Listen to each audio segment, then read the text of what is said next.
Gloria al Señor, bendito sea el nombre de Jesús para siempre.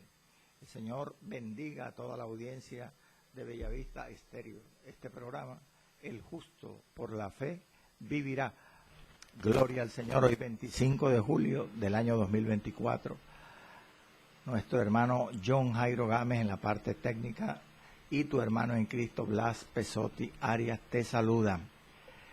Busca la Biblia, busca un papel que vamos a estar consultando la palabra del Señor, estudiándola y sobre todo leyendo algunos pasajes bíblicos al final, en la parte final del programa. Dios lo bendiga, amén, amén y amén. Vamos a leer la palabra del Señor hoy con 5 versículos del capítulo 19 de Hechos. Leamos desde el verso 18 hasta el verso 22. ¿Ya lo tiene, hermano? Con la bendición del Padre, del Hijo y del Espíritu Santo. El justo por la fe vivirá este programa. Hoy con la cuarta parte del tema Pablo en Éfeso. Pablo en Éfeso, cuarta parte. Como le digo, vamos a leer los versos 18 al 22 del capítulo 19, que dicen de la siguiente forma: y muchos de los que habían creído venían confesando y dando cuenta de sus hechos. Asimismo, muchos de los que habían practicado la magia trajeron los libros y los quemaron delante de todos. Y hecha la cuenta de su precio, hallaron que era 50,000 piezas de plata. Así crecía y prevalecía poderosamente la palabra del Señor. Verso 21.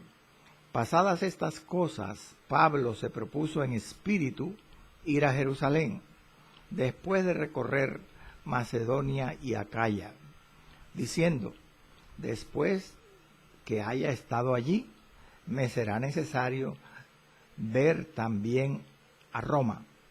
Y enviando a Macedonia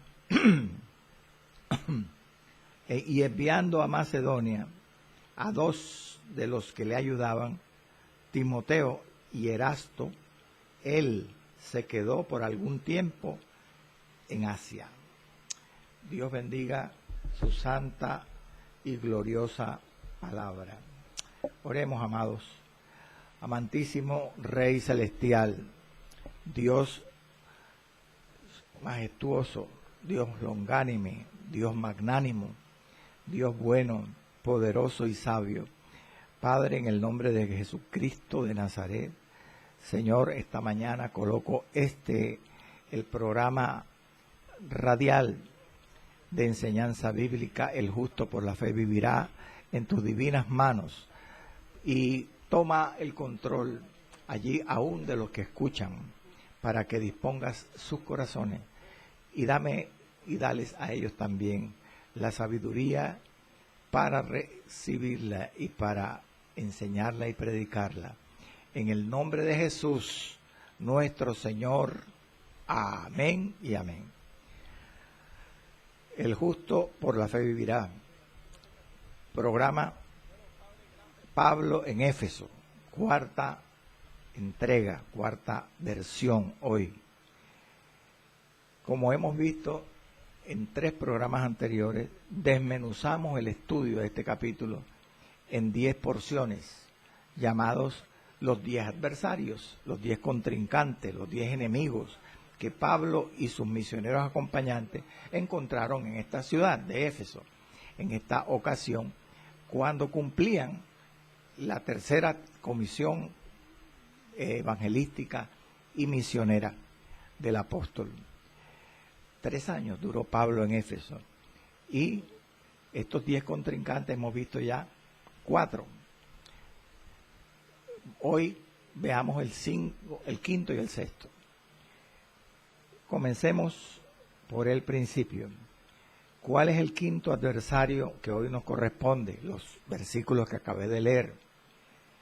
La literatura perversa, la literatura perversa, mala, demoníaca y diabólica.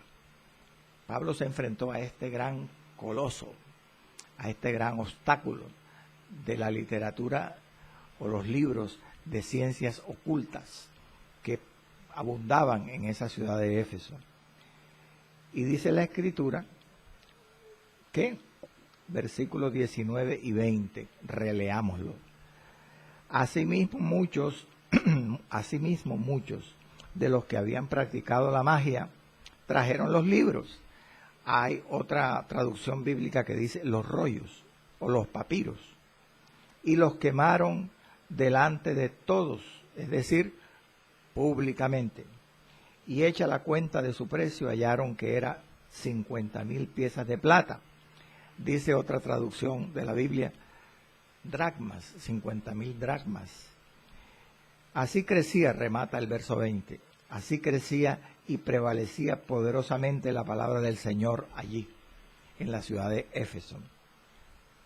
Bueno, amado, rememoremos que desde el verso 13 hasta el 18, estuve en la pasada programa enseñando sobre los exorcistas ambulantes, esos farsantes mentirosos que eran los hijos de Seba, y a raíz de la acción de Dios en estos hombres que huyeron desnudos, heridos y avergonzados por los mismos demonios, la gente que vio ese prodigio, se convirtieron muchos de ellos al Evangelio de Cristo. Y eso es lo que dice el verso 18, que muchos de los que habían creído venían y a los apóstoles confesando y dando cuenta de sus hechos de magia y de hechicería. Pero dice el verso 19 que muchos de los que habían creído, de los que habían practicado, la magia, trajeron los libros y los quemaron delante de todos. Es decir, que para nosotros estudiar esta quema, esta inmolación, este incendio que hicieron con estos libros, una verdadera fogata allí pública, debemos identificar primero quiénes fueron los que quemaron públicamente. Para saber esto, debemos identificar en el verso 18, el verso inmediatamente anterior, quiénes eran los muchos que habían creído. Entonces, repitamos el versículo 18. Después que sucedió el pasaje de los hijos de Seba, dice Lucas en el verso 18, y muchos de los que habían creído venían, confesando y dando cuenta de sus hechos, por supuesto, de magia y de brujería. Veamos, algunos intérpretes, tratadistas bíblicos,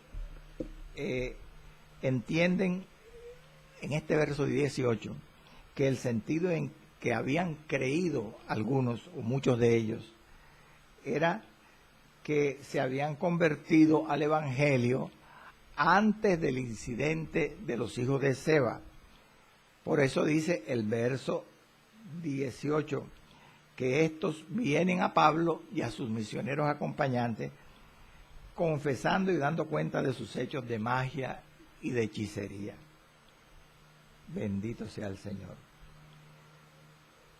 Es decir, que según la forma de estos tratadistas entender cómo habían creído estos que se convirtieron del verso 18, habría que considerarlos a ellos, a los convertidos, como cristianos, escúcheme, como cristianos que aún continuaban con la práctica de las artes mágicas en ese momento cuando sucede lo de los hijos de Seba.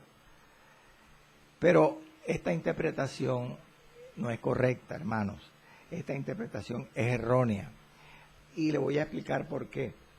Porque no es bíblico, oiga bien, no es bíblico que un verdadero cristiano en Cristo, al mismo tiempo que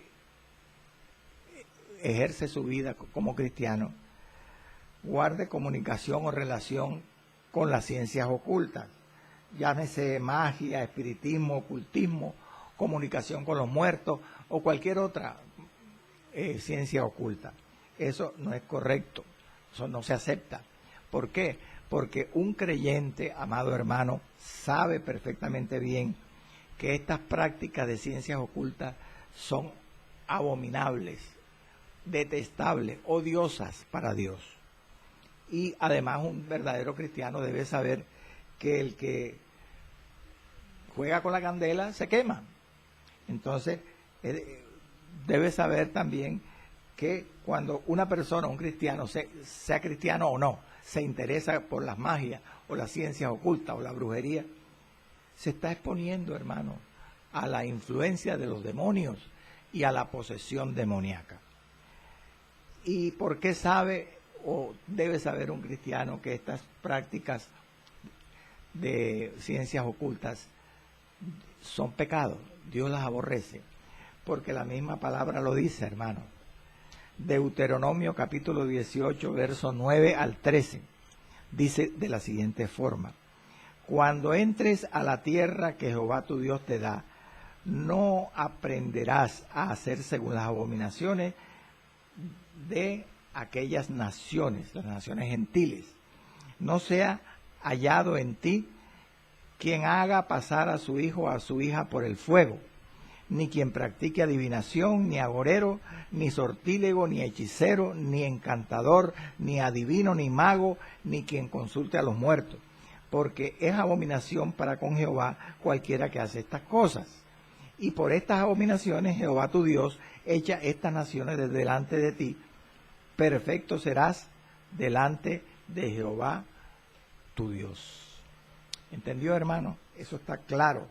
Entonces, desde ese punto de vista, no podemos, como dicen algunos intérpretes, afirmar que estos muchos que habían creído del verso 18, cuando vinieron y confesaron y dieron cuenta de sus hechos de magia y brujería a los apóstoles, ya eran cristianos antes, o en otras palabras, que eran cristianos tibios que practicaban la magia y la brujería, porque una y otra cosa se excluyen. O se es cristiano o se es un inconverso que practica magia y brujería, pero un cristiano no puede ser cristiano practicando las ciencias ocultas. Entonces, ¿qué podemos concluir de esto? Que el único sentido, amado hermano, escúcheme por favor,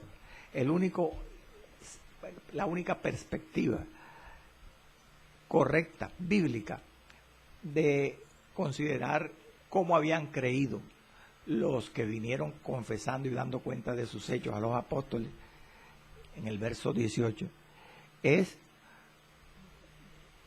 que ellos, a raíz del incidente de los hijos de Seba, el temor que les nació al ver el mover de Dios en esos perversos hijos de Seba, ellos les nació un temor reverente también por el Evangelio y se convirtieron a raíz de ese incidente. Esa sería la explicación correcta de quiénes eran. Entonces podemos afirmar que lo que ellos hacen al venir a los apóstoles, confesar sus hechos, es una muestra de su sincero arrepentimiento. Amén, hermano. Vinieron confesando sus hechos de magia y brujería a Pablo y a los acompañantes misioneros. Ahora bien, se preguntan los intérpretes bíblicos, los exégetas, ¿por qué? Escúcheme, ¿por qué estos magos y brujos arrepentidos en este verso 18 vienen a Pablo y a los misioneros a confesar sus hechos de magia? Se preguntan algunos intérpretes, ¿por qué? Si uno le confiesa sus pecados a Dios, ¿y por qué el interés de ellos de confesar públicamente esto ante los apóstoles? Y la respuesta es, como dicen los tratadistas, porque de acuerdo con las creencias de los magos y hechiceros y brujos, el poder de un hechizo tiene relación directa con su secreto. Cuando un brujo, un hechicero, publica o confiesa el secreto de su hechizo, ese hechizo pierde el poder. Eso se sabe entre los mismos hechiceros y brujos. Pierde el poder. De tal modo que al analizar la acción de estos magos, de venir a los apóstoles y confesar sus artes malas, ocultas, sus hechos, esto demostró que ellos renunciaron, amado hermano, renunciaron al poder de sus hechizos y de sus magias. O sea, fue una muestra, en otras palabras, sincera, cordial, de su arrepentimiento. Ahora sí, pasemos a lo que dice el verso 19, ya a lo que es la quema de los libros. Dice Lucas, verso 19, asimismo muchos de los que habían practicado la magia trajeron los libros. Dice la versión, los rollos, otra versión bíblica, o los pergaminos, o los papiros, y los quemaron delante de todos, públicamente. Es decir, que estos efesios convertidos a raíz del incidente de los hijos de Seba, porque ya ellos seguramente habían recibido, habían escuchado el Evangelio, ellos se convierten y demuestran su arrepentimiento sincero, no solamente porque confiesan sus hechos, como dice el verso 18, como dice el verso 18, no solamente vienen a los apóstoles confesando y dando cuenta de sus hechos, sino que además dan otra muestra de sincero arrepentimiento. Queman los libros delante de toda la multitud. Queman los libros, bendito sea el Señor. Aleluya. Gloria al Señor. ¿Por qué el quemar los libros era una muestra u otra muestra de sincero arrepentimiento? Porque al quemarlos ellos demostraban que querían quitar la tentación de volverlos a usar, destruyéndolos. Eso era una muestra entonces de sincero arrepentimiento. A propósito de lo que estamos estudiando, los rollos mágicos, estos efesios, estos libros que ellos queman públicamente, eran conocidos. ¿Sabe cómo se conocían en aquella época estos libros de magia? Las cartas efesias. Las cartas efesias, es decir, en griego las efesia gramata, que eran rollos de papiro o de pergamino llenos de encantamientos y hechizos. Entonces mire que esta forma de llamar en Éfeso a estos rollos de magia, a estos libros de magia, como cartas efesias, nos demuestra la estrecha relación que existía entre la ciudad de Éfeso con la magia y la brujería. Era tanta que se llamaba a los libros de magia cartas efesias, figúrese usted. Ahora, escúcheme, estos libros de magia, por cierto, tenían un precio carísimo, eran elevado el costo de estos libros, porque lo afirma el verso 19 al final, cuando dice que hecha la cuenta de su precio hallaron que era 50,000 piezas de plata, o dracmas, como dice otra versión bíblica. A propósito, amado hermano, cierto exégeta decía que cada pieza o moneda de plata equivalía a 18, 20 centavos. Pero hay otro exégeta que afirmaba que las 50,000 piezas de plata que ellos calculan, el grupo de libros que se quemaron, equivalía al salario de 138 años de trabajo de un trabajador rural, que aproximadamente sería convertido a pesos colombianos en la actualidad, algo así como 70 millones de pesos. Vale decir que era una cantidad elevadísima de dinero en libros de magia lo que se quemaron allí, lo cual demuestra también, gloria a Dios, que era cuán popular era la magia allí, que la gente, los magos, los hechiceros, los brujos, podían gastarse pues estas cantidades gigantes de dinero solo en libros de magia. Era muy popular la magia y la brujería en Éfeso. Ahora, mire cómo remata el verso 20. El verso 20 dice el autor que así crecía y prevalecía poderosamente la palabra del Señor. Así crecía y prevalecía. Mire, quiero hacer que usted note esta enseñanza aquí, muy importante. Lucas relaciona este gesto de la quema de los libros de los sinceros creyentes de Efesios que se habían arrepentido a raíz del percance de los hijos de Seba.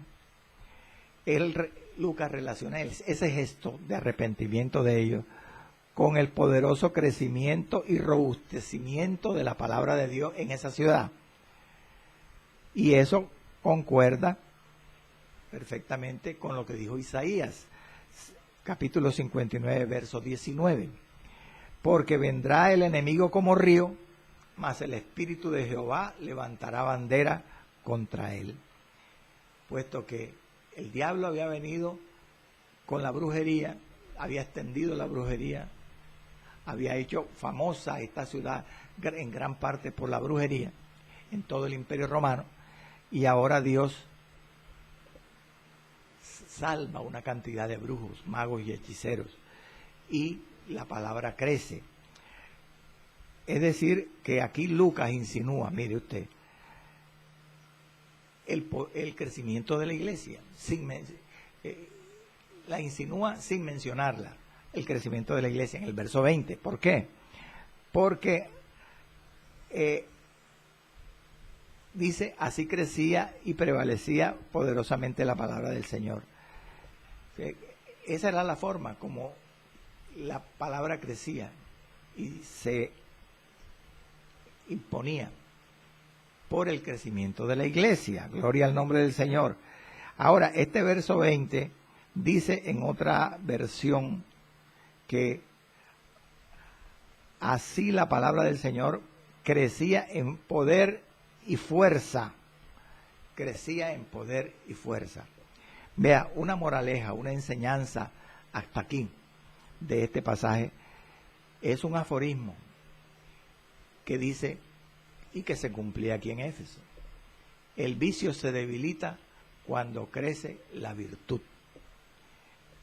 Esto se cumplió en Éfeso, porque al purgar Dios, al limpiar Dios en Éfeso, la mala literatura, los libros demoníacos, de brujería y de hechicería, transformó a Éfeso, escuchen, por favor, transformó esta ciudad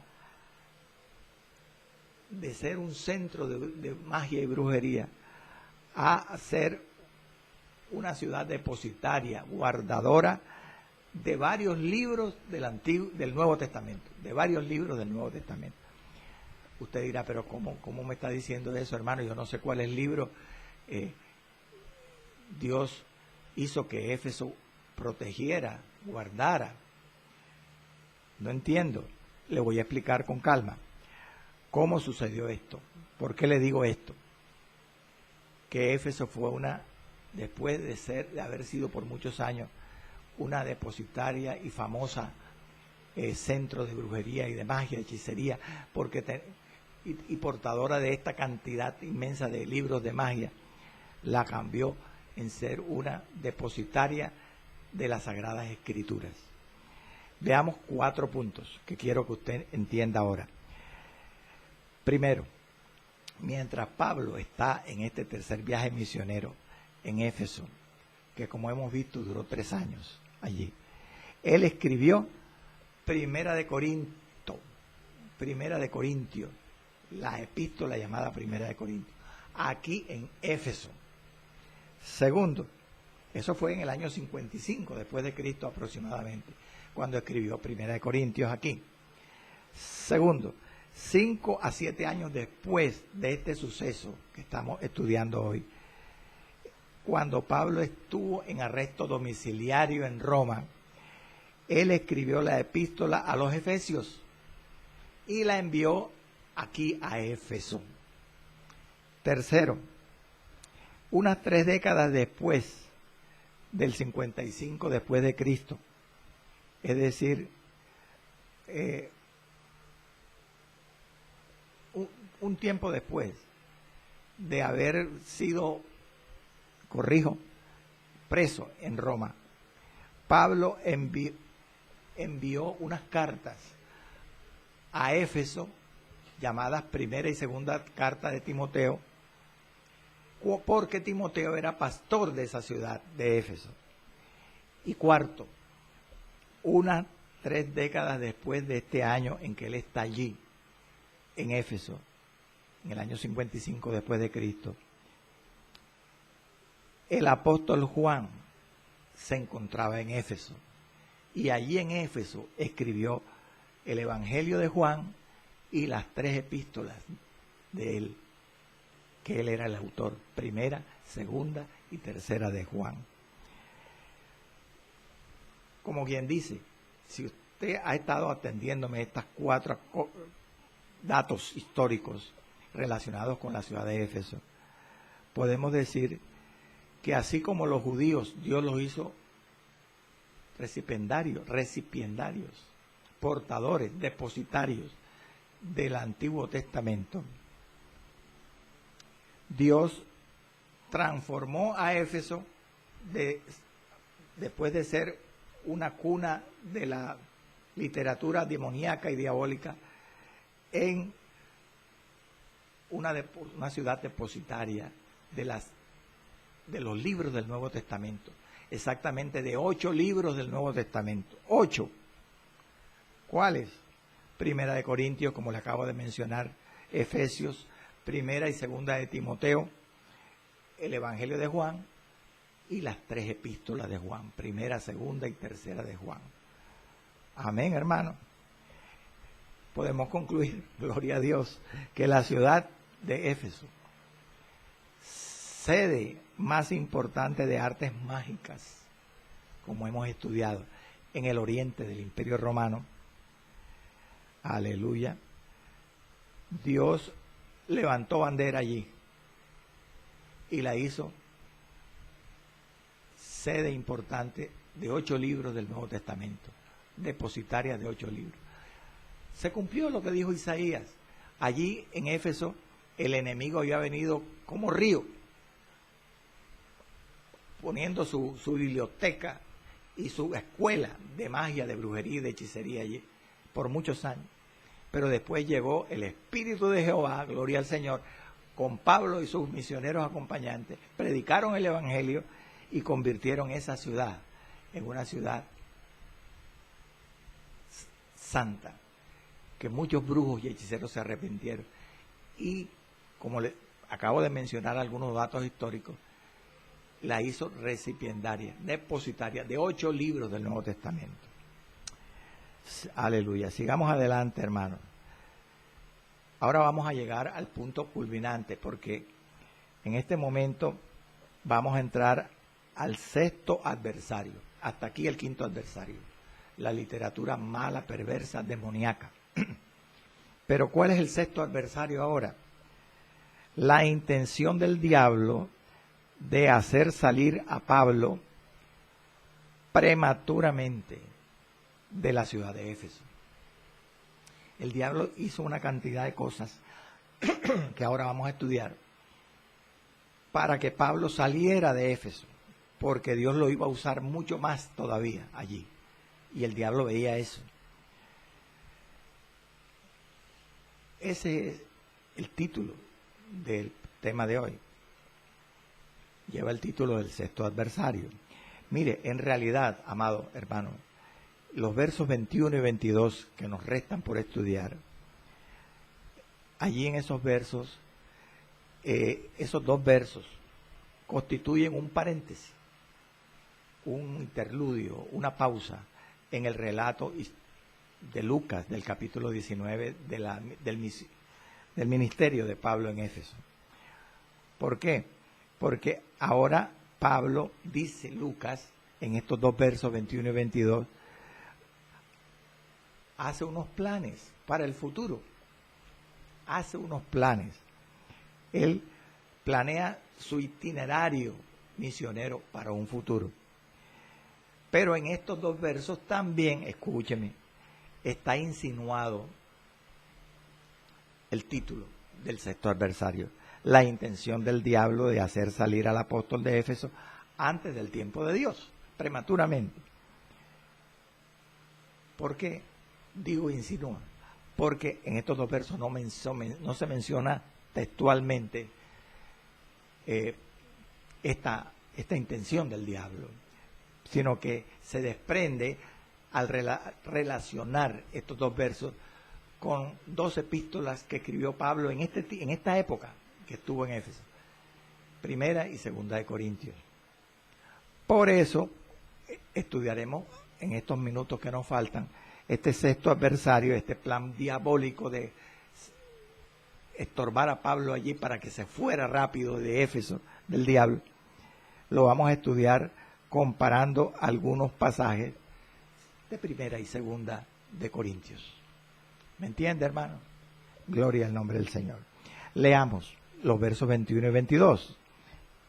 Tengo escrito siempre los pasajes aquí.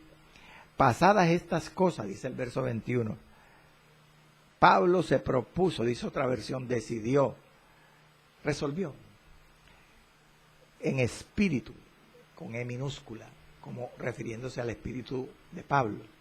Dice otra versión, en el espíritu, con E mayúscula, como refiriéndose al Espíritu Santo. ¿Qué se propuso? Ir a Jerusalén, dice el verso 21, después de recorrer Macedonia y Acaya, diciendo, después de haber estado allí, me será necesario ver también a Roma, es decir, visitar a Roma. Y enviando a Macedonia a dos de los que le ayudaban, a dos misioneros asistentes, Timoteo y Erasto, él se quedó por algún tiempo en Asia. Esta frase, pasadas estas cosas, del verso 21, hace que los versos 21 y 22 formen entonces un paréntesis, ¿verdad? Pero un paréntesis entre qué y qué. Entre la quema de los libros de brujería de los versos 19 y 20 y la revuelta promovida por Demetrio que titula la Biblia El alboroto en Éfeso, que estudiaremos en programas posteriores del verso 23 al 41.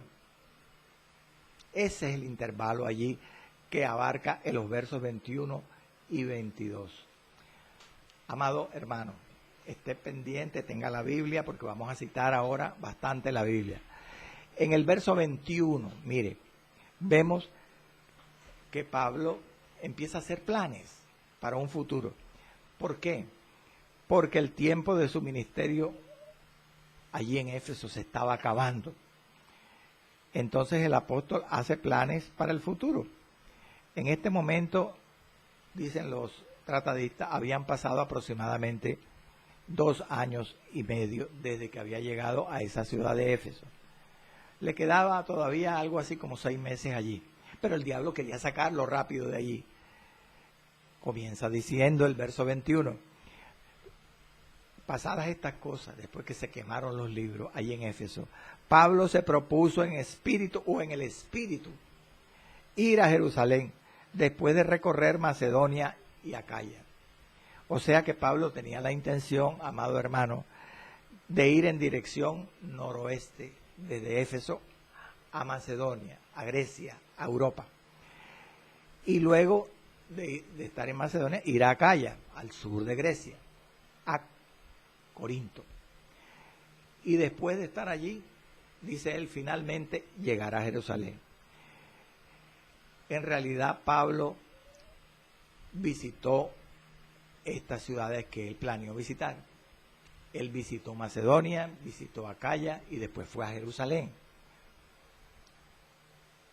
¿Cómo lo confirma el capítulo 20 que estudiaremos después?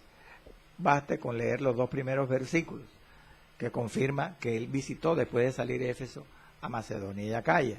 Dice Hechos 21 y 2, después que cesó el alboroto en Éfeso, que no hemos estudiado, llamó Pablo a los discípulos y habiéndolos exhortado y abrazado, se despidió y salió para ir a Macedonia.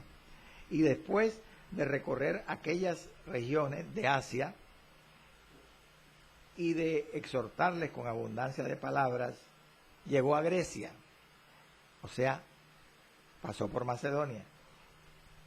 Pero dice que llegó a Grecia, o sea, ya él estaba en Macedonia y llega a Grecia. Cuando habla de Grecia se refiere a Acaya y más específicamente a su capital,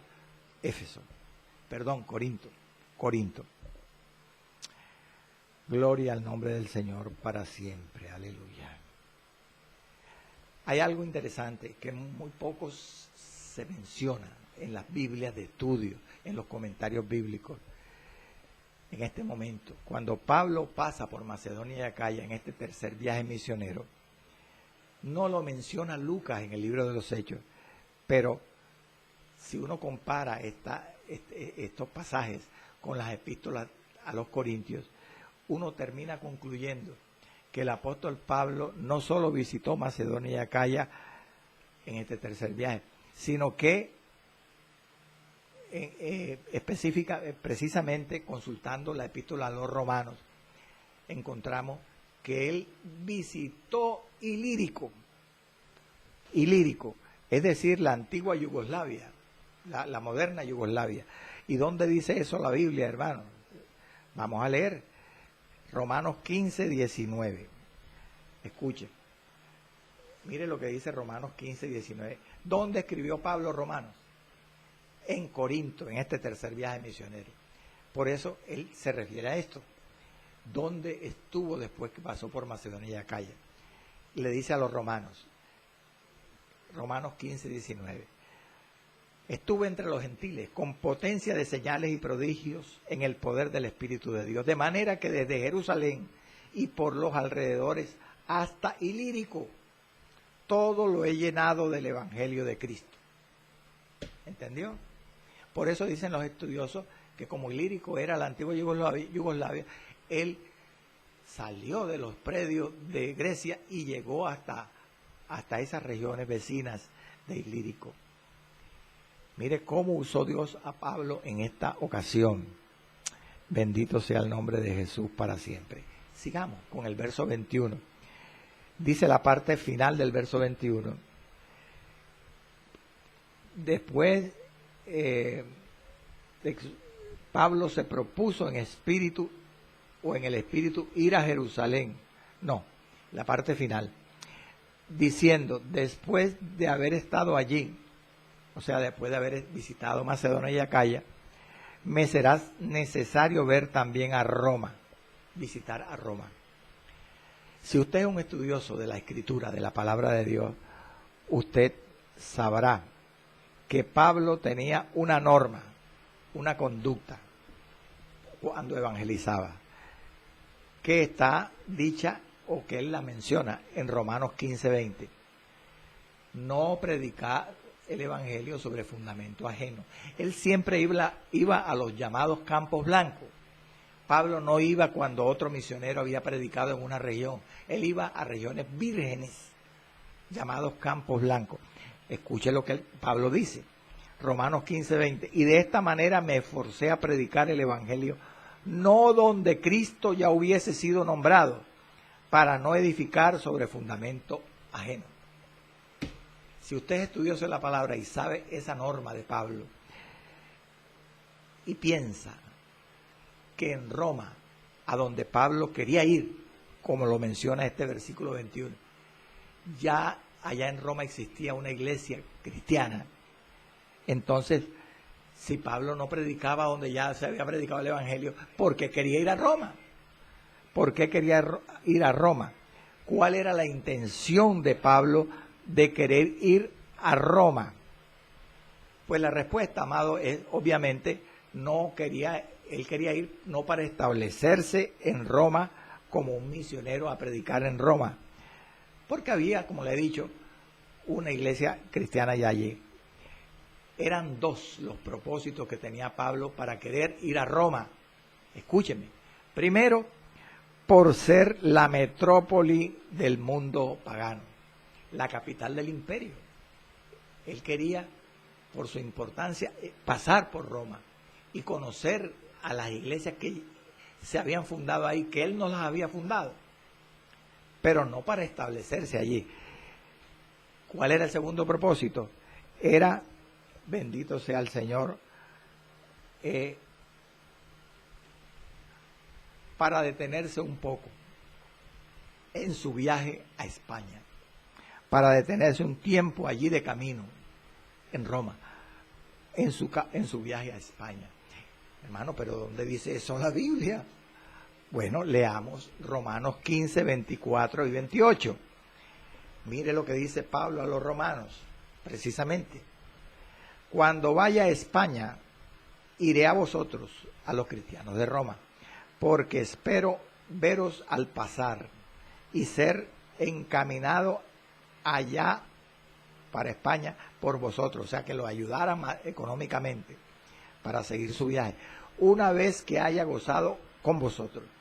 Así que cuando haya concluido esto y les haya entregado este fruto, es decir, los haya visitado a los romanos, pasaré entre vosotros rumbo a España.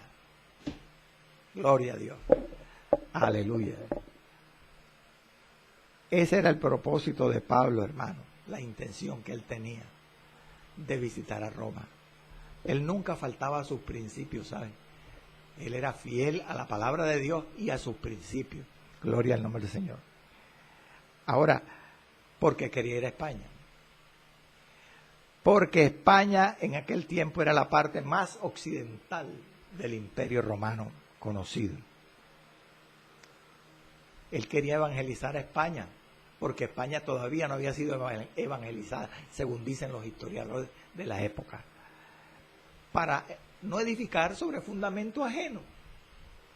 Ahora, hay una pregunta. Usted de pronto se preguntará, pero ¿por qué Lucas entonces no escribe esto, hermano? Porque Lucas no dice que si Pablo predicó en España y se evangelizó en España.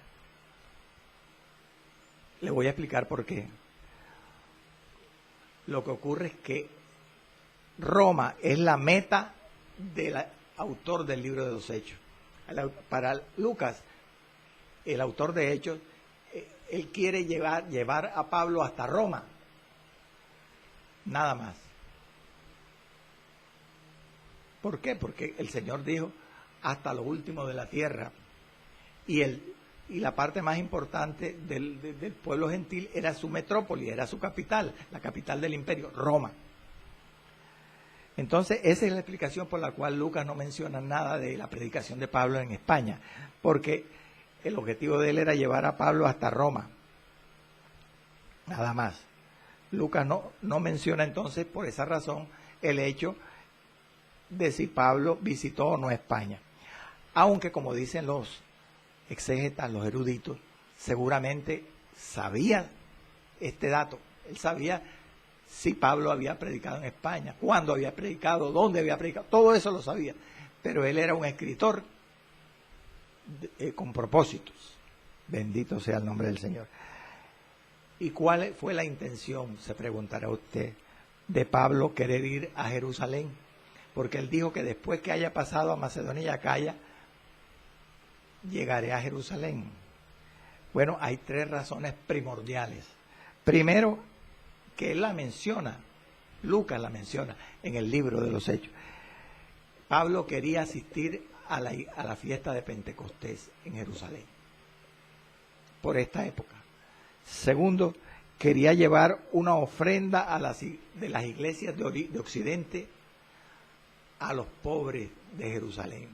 Y tercero, quería exponer a Jacobo, el pastor de la iglesia de Jerusalén, y a los ancianos, todo lo que Dios había hecho por su ministerio en este tercer viaje misionero.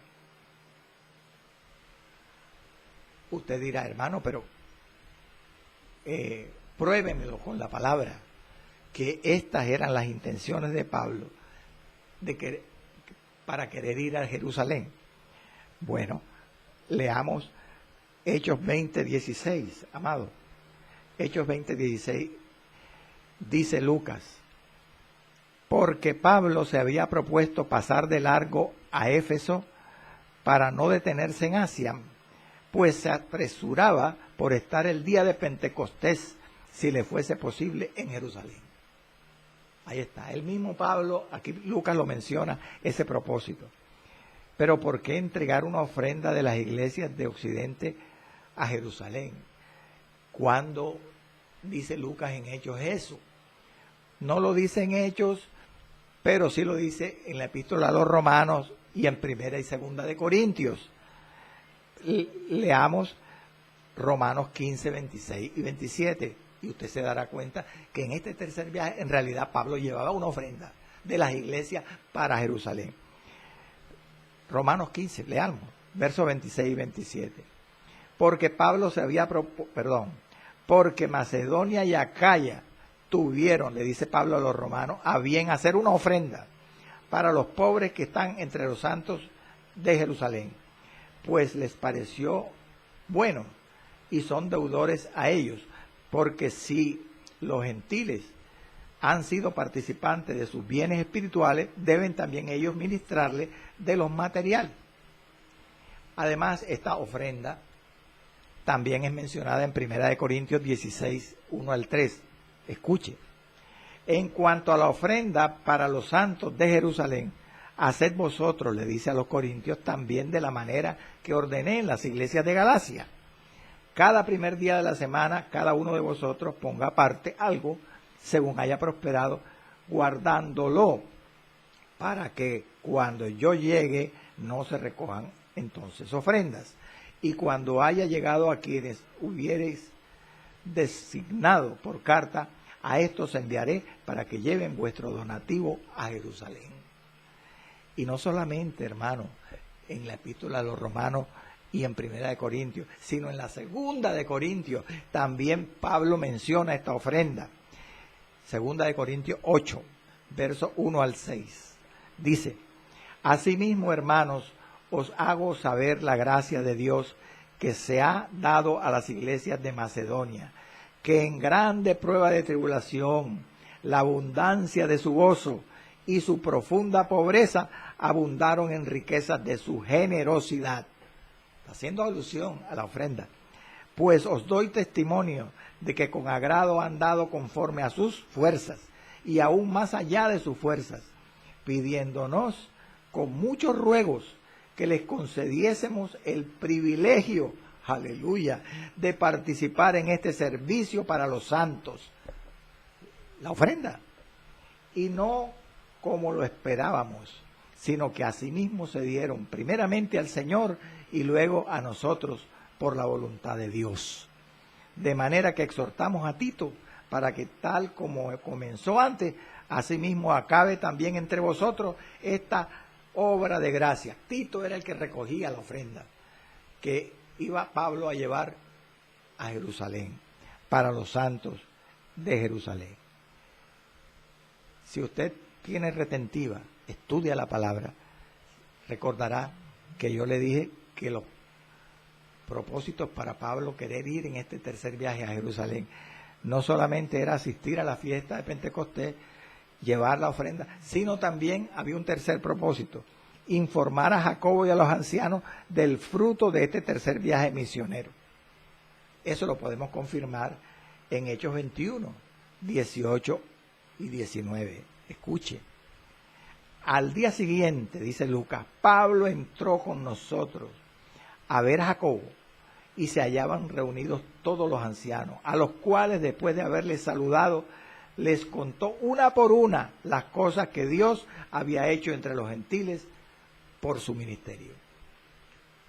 Ese era el otro propósito, amado, de Pablo, querer ir allá a Jerusalén. Y ya estamos próximos a terminar, nos quedan 7 minutos aproximadamente, 8, como para estudiar el verso 22 y ver cómo Pablo se desembarazó de esta talanquera, de esta zancadilla que el diablo le quería poner en este tercer viaje para que se fuera rápido de Éfeso y Dios no lo siguiera usando allí en esa ciudad. Veamos el verso 22. Y enviando a Macedonia a 2 de los que le ayudaban, a 2 de sus asistentes, Timoteo y Erasto, él, Pablo, se quedó por algún tiempo en Asia. Entendamos el versículo, que es lo más importante, hermano. Entender la Escritura. Timoteo no había vuelto a ser mencionado en el libro de los Hechos. Hasta ahora, en el versículo 22 del capítulo 19. ¿Desde cuándo? Desde el capítulo 18, verso 5. Cuando Pablo lo mencionó, cuando llegó él, Timoteo, con Silas a Corinto, en el segundo viaje.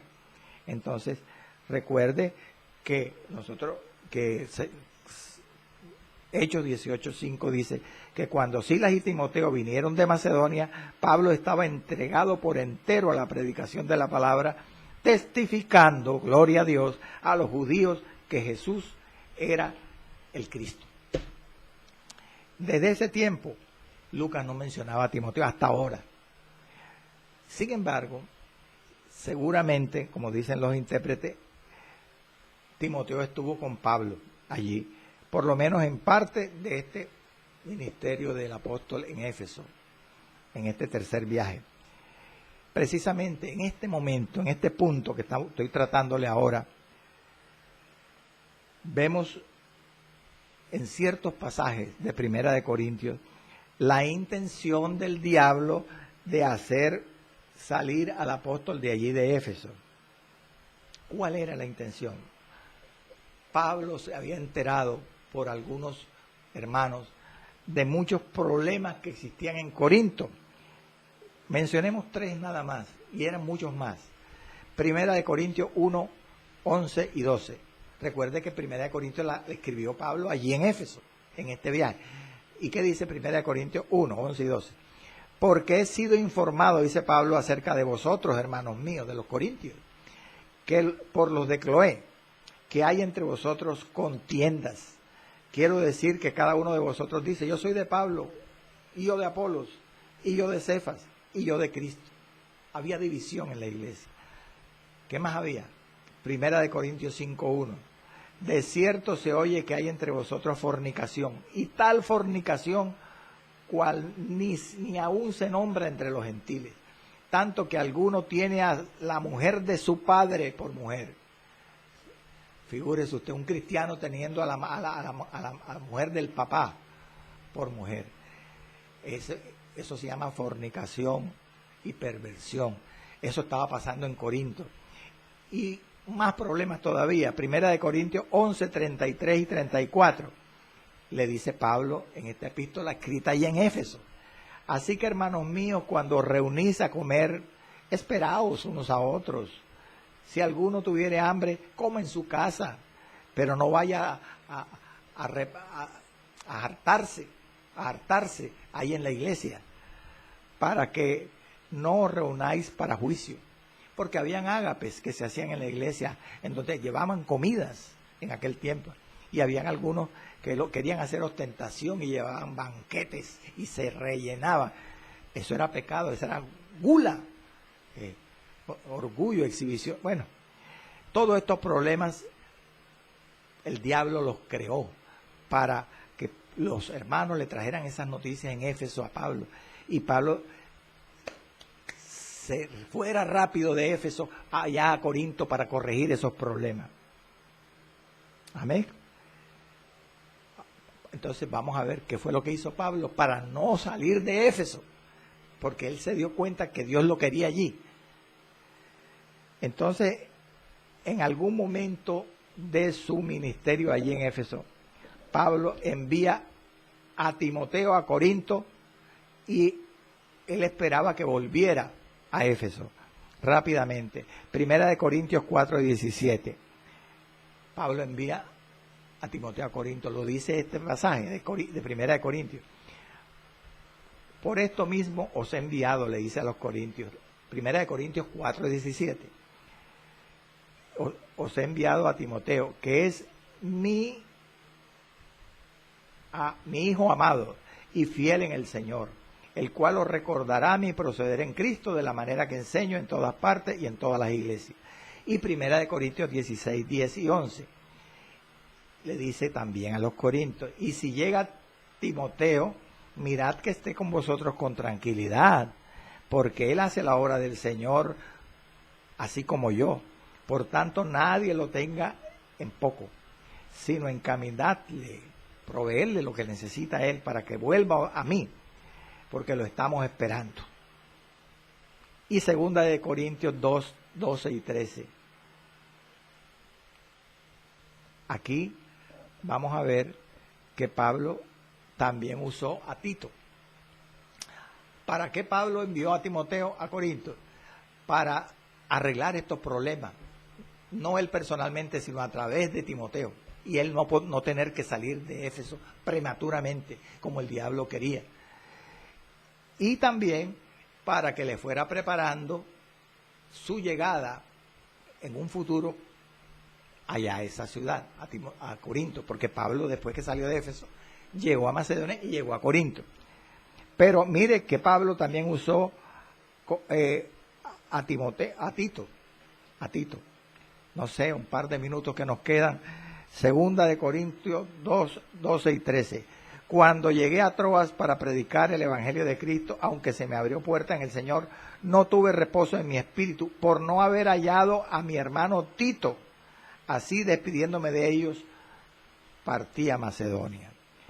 Entonces, ya para concluir, amado, en este versículo 22, Lucas dice que Pablo envió a Timoteo y Erasto a Macedonia, a Filipo, a Tesalónica y a Berea. ¿Para qué? Para prepararle el viaje futuro a Macedonia, pero también para solucionar los problemas que había allá cerca en Corinto. En conclusión, según las epístolas a los Corintios, Pablo usó a Timoteo y a Tito para solucionar, para zanjar los problemas que había en la iglesia de Corinto, que el diablo había creado para hacer salir a Pablo prematuramente de Éfeso. Entonces, por eso es que dice el verso 22 al final, y Pablo se quedó por algún tiempo en Asia. Aleluya. Padre Santo y Padre Bueno, te doy gracias, Señor, por tu amor, por tu fidelidad y misericordia. Gracias por este estudio bíblico con todos sus pasajes que tú me has dado en esta mañana, para que los hermanos, Señor, se estimulen a estudiar las Sagradas Escrituras, el libro maravilloso, precioso de Hechos, que nos muestra, Señor, el plan tuyo que quieres que hagamos, el derrotero, la bitácora, la brújula del cristiano en esta vida terrenal, al hacer la gran comisión, Señor, de predicar el Evangelio de Cristo. Sana a los enfermos en esta mañana, haz libre a los cautivos en el nombre de Jesús.